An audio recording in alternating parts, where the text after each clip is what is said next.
Welcome to episode 35 of the Weekly Take Podcast. I'm your host, Dominic Joseph, and today we're going to be talking NFL, NBA Finals, and who ended up winning, and some WNBA news. This is going to be new for the show, and I just want to get some news in there because it's the only basketball that will be on for after the finals now. So got to take some time to go watch the WNBA there for a little bit. So let's start off with the NBA Finals. The Toronto Raptors are the 2019 champs of this year. They ended up beating the Golden State Warriors 114-110. Clay tears his ACL in his left knee late in the third quarter. This is a lot of things that a lot of people are already kind of ridiculing the win of the Toronto Raptors. I'm not going to say injuries are the reason they lost because Clay was there and they lost games, and KD came back and he got injured too, and that's another big what if. But you know what, Warrior fans? Welcome to the what if club, because what if does not help your case. Blaming the refs are not going to get you the win. Believe me, as a Ravens fan, I say, well, what if Billy Cundiff would have made that field goal? It just doesn't get me anywhere other than me making myself look like an idiot. So, the Warriors lost. Don't be giving me the injury bug thing, or they beat up a beat up team, because we didn't make these excuses for when LeBron was in the finals when Kyrie Irving and Kevin Love won. So we're obviously hyping up that finals for the Warriors when they beat LeBron when he was on his own and he had a banged up team, but we don't hear about that. Why don't we hear about that one? So, so we don't come out to Warrior fans like that. So moving into that, Kawhi came out and said a lot of people thought he was faking the injury. And it goes to show that, he needed some breaks between games and to get to the maximum potential to be needed to win this series. And Kawhi Leonard, for those of you guys who do not know, he was the small forward for the San Antonio Spurs, wore the number 2, played under Greg Popovich, played alongside Tim Duncan, Danny Green, Manu Ginobili, Tony Parker, Boris Diaw, all these players, Patty Mills, and he ended up winning a finals over there in San Antonio against Miami Heat with those guys, and then he got injured the next following year after Tim Duncan retired. He then said, hey, I'm hurt, I can't play, was rushed back by the San Antonio's medical staff, and then he just he was like, hey, I'm hurt, but I'll go out there, and then he went out there and got aggravated it, and he really didn't want to play. He said, I'm not playing, and then everyone thought he was faking it. All the fans didn't like him anymore.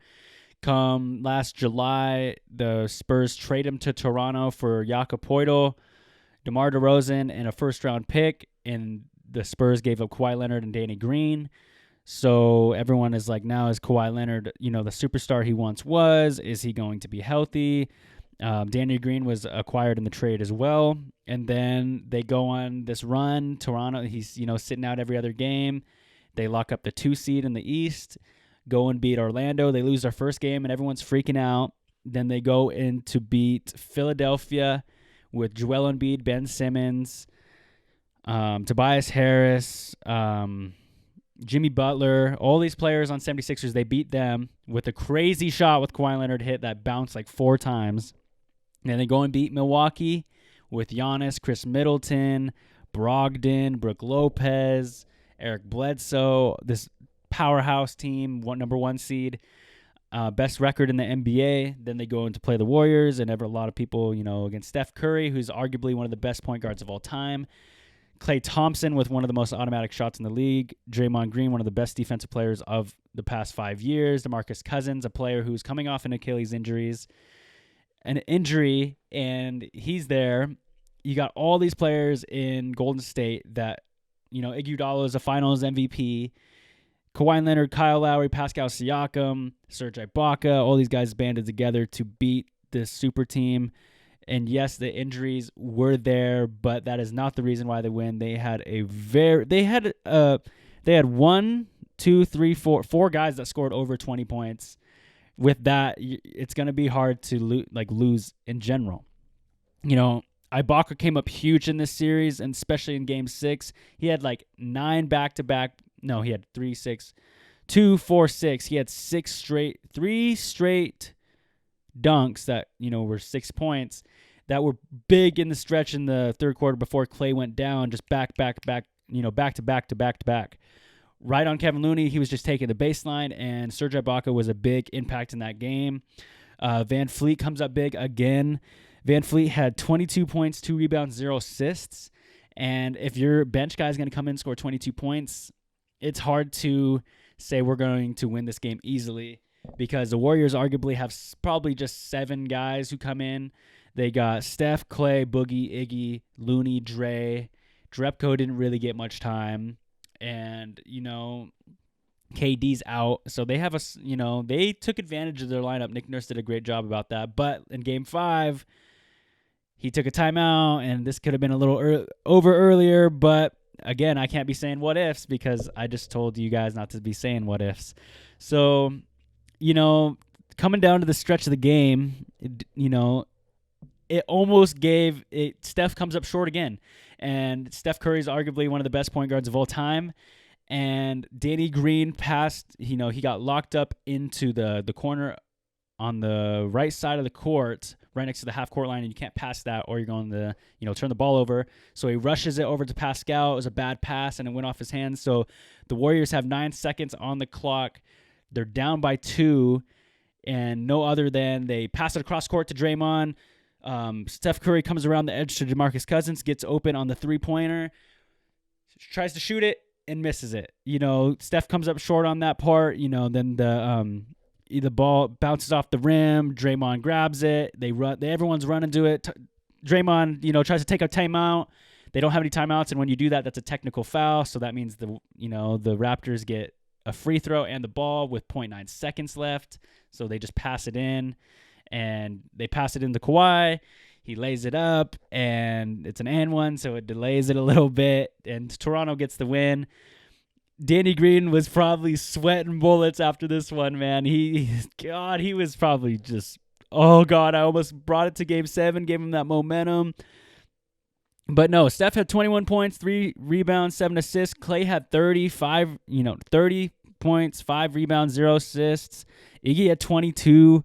Draymond Green had a triple-double with 11, 19, and 13. The Warriors weren't doing terrible, and a lot of people, if Clay would have stayed in, this outcome could have been different. But, you got to be satisfied with the 30 points he put in before he went out. Not a lot of players can even score 30. So if Steph is that, top-tier point guard that everyone, wants him to be, he's got to close that game. But I'm not worried about the Warriors, man. They're going to re-sign Clay because he plans to re-sign. He just went and shot 2 free throws on a torn Achilles for them. His dad says he's going to stay. I don't know why he would leave. KD's also probably going to sign back again. If KD and Clay get their maxes this year, which they very well could be from the Warriors, they're still going to be the same old Warriors, and then Steph Curry's going to be Steph. Iggy will probably have 2 more good, decent years. Draymond's going to stay. Again, I just don't really see these guys leaving. They got something great going in Golden State. Why break it? I just, I looked at Game 6. It was entertaining from the start to finish, and I'm so glad that I was able to be watching it from start to finish. And I haven't been entertained by a basketball game in a long time, other than when I go and watch tournaments, in person. Like when you're watching the game in person, it's really interesting, but in the NBA, some games could be really drawn out. This game was entertaining from the first dribble to the last dribble, and I was on my feet, screaming for Toronto because I really was happy for Kawhi to get his championship in Toronto. He joins Kareem Abdul-Jabbar and LeBron James in the conversation for players who have won rings on other teams, and good for him because he was a Spur, so I'm still going to cheer for the guy. Other NBA news, we got Jimmy Butler opting out of his 76er contract. Am I surprised? No. I just think he's probably wants to go get more money in free agency, and I don't really blame the guy. It's just how the NBA works now. It's just how free agency should work. You go and get your money. He kind of proved himself. They got to the divisional round in the playoffs, or, second round. I don't know if they say divisional in NBA. I know they do in NFL. But, yeah, he opts out of his contract there. And they're going to miss him if he ends up leaving, but I don't know. Maybe not. Lakers are favorites to win the title in 2020. If they get somebody, I wouldn't be. I mean, I guess you could place your bets now before everyone gets on there. So for my Vegas bettors and for everyone who listens and likes to put money on things, if you're going to bet on the Lakers now, it'd probably be a good chance to do it now. Why the odds are favorites for you, because as soon as more players come, people are going to put more money on them. Then the odds are going to go down, because say if they get Anthony Davis, Kyrie, it's going to be like, well, duh, they're going to get far. Right now, yeah, they're favorites, but it's going to fluctuate. So who knows? I just think if Lakers get at least one all-star, not superstar, they should be fine. LeBron will elevate those players to be better. He brought J.R. Smith, Tristan Thompson, Kevin Love. Who else did he bring? Richard Jefferson, Channing Frye. These are all great players, but they are not NBA Finals players. Without LeBron James elevates that whole team. And maybe the chemistry went down after LeBron left. Maybe that's not all what happened. But at the same time, you look at a guy like LeBron, he's going to elevate you as a player. And that's all I really got for the NBA. Moving into the WNBA, let's talk about. I have just two quick headlines for you guys.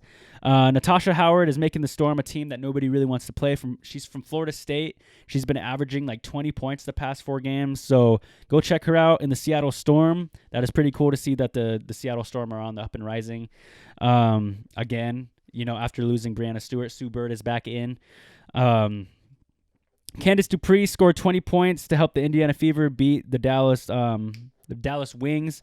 Candice Dupree's doing pretty well. She's had, I think, 3 20-point or more games this year so far. Could be 5, I think. I'm not really super educated on that, but these are 2 players that are on my list. Natasha Howard and Candice Dupree in the WNBA. Please go check those girls out. If you're really hurting for basketball, there's no college basketball on, and there's no NBA on right now. Not even high school basketball is on right now. So go check that out. Maybe you could go watch the games at the YMCA if you're really hurting for basketball and you don't want to watch WNBA. But go check those out. They're on Bleacher Report, ESPN, WNBA.com. A lot of good things going on over there. And the NFL side of things, the Jets wide receiver loves Sam Darnold, and this is like me saying, I love my mom, I love my cousins, duh. You better like your quarterback, because, it's just, if you have that good chemistry with them, it's going to develop that, and it's just how it works. Russell Wilson is raving about DK Metcalf, so who DK Metcalf is. Oh, and for those of you on the past headline, Sam Darnold is the quarterback for the New York Jets, and their wide receiver coach is, their wide receiver coach. Russell Wilson, quarterback for the Seattle Seahawks, raves about DK Metcalf, and DK Metcalf was their first-round pick. Was DK Metcalf the first-round pick? He was the... Man, I don't really want to, What round was DK Metcalf drafted in? He was the 64th pick, so that is the second pick. Yeah, he's the Seattle Seahawks' second pick. Russell Wilson is super excited to be with him. He, killed it in the draft. He ran a 4.33. He's killing it. He's 21 years old. He was born December 14th, 1997. This guy is younger than me. Wow, I'm older than DK Metcalf. It's getting to that point now where I'm starting to be older than players. It's a little weird now, because in the Olympics 2 years ago, I was like, wow, that person's 18. I'm 18 too. Now it's getting to the point where they're all younger than me. It's cool though, but when you're younger, you can look up to them because they're, you can have role models that are younger than you, obviously, but when you're younger and they're older, it's a little different. So it's cool, but I'm getting old. Whew. Browns vets, they're not really happy with Baker right now. Baker's just saying some stuff about players, and it's just drama in Cleveland. I just like to put Cleveland drama in there because Cleveland is everywhere now all of a sudden. The Browns, everyone's hyping on the Browns bandwagon. And again, I'm not jumping or believing in the Browns bandwagon for 2 reasons. One reason, I have to see it to believe it. The second reason is I'm a Ravens fan and I don't want them to do good. And I just don't want to see the super team win it. And yes, their building blocks are great and they're doing a great job on offense. I could say that as a weekly take host, that these pieces are meant to go far, but are the Browns going to just choke it in the end like they usually do? On the NFC side of things, we got Dak Prescott's contract could be worth up to $34 million. What do I think about Dak Prescott's potential deal? I think he deserves the money. He's obviously won 4 division titles in the past, and since he's been there, right now do you want a team without a quarterback? No, you don't. And I don't think the Cowboys are ready to tank for Tua, and you're going to have to pay Dak Prescott, and it's just how it's going to happen. So you got to pay him the $34 million.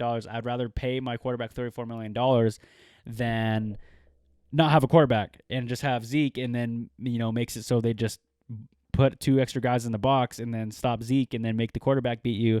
You lost Cole Beasley. I know that's not a huge loss, but, that's a slot receiver guy that they don't have anymore. Amari Cooper's not going to be able to do everything if it's really just him, and the quarterback can't even get it to him. So, yeah, pay the guy. If anything, pay the fucking line, because that's what's keeping you guys afloat. Jalen Ramsey said there is no hometown discount for his contract coming up. Jalen Ramsey is a cornerback for the Jacksonville Jaguars, the guy who defends the passes from the wide receiver, and he is not willing to take the Jags discount. He was on Instagram Live with Leonard Fournette talking about, hell no, I am not taking no money. I am not taking a discount, and I don't blame the guy. I think it's cool that he's, wants his money. He's been great. He's like a perfect build cornerback. So to see what he's up to is very cool.